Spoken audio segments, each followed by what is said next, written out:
Partout où l'homme a dégradé la femme, il s'est dégradé lui-même.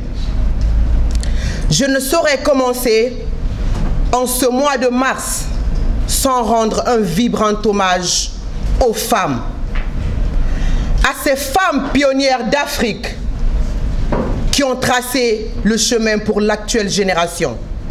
Je veux citer Jeanne Martin Cissé, qui fut la première femme à présider le Conseil de sécurité des Nations Unies. Ou encore Wangari Maathai, la femme qui plantait les arbres, qui fut également la première femme à recevoir le prix Nobel de la paix en 2004.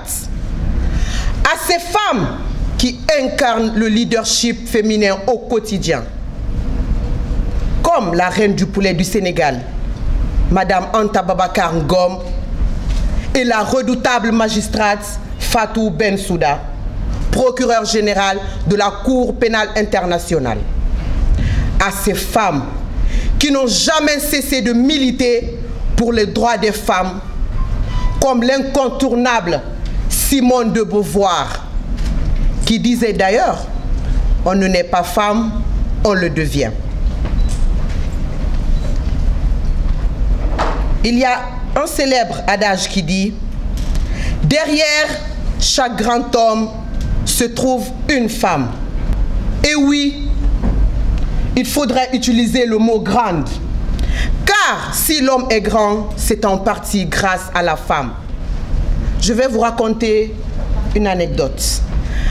Le couple Obama décide un jour, histoire de casser la routine, d'aller dîner dans un restaurant ordinaire pas luxueux.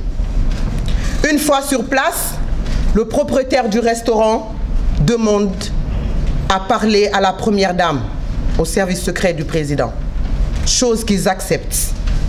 À la fin de leur discussion, le président Obama s'adresse à son épouse. « De quoi voulait-il te parler ?»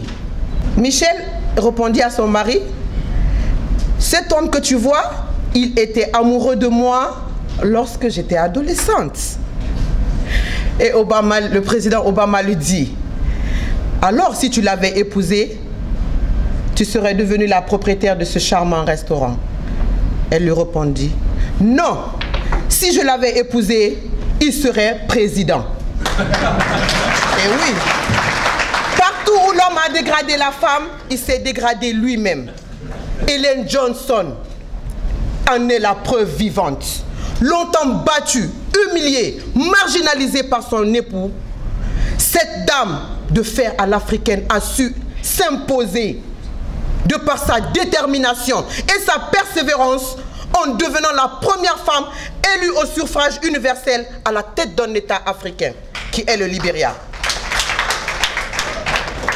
Prix Nobel de la paix en 2011, elle a dirigé le Libéria avec un charisme hors pair, tout en défendant les droits des femmes.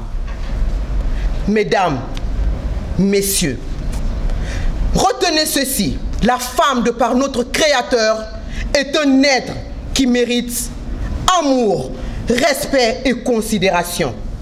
Nul ne peut le changer, car la vraie définition de la femme, M. Ndjoum, est chance, amour et paix. Je vous remercie.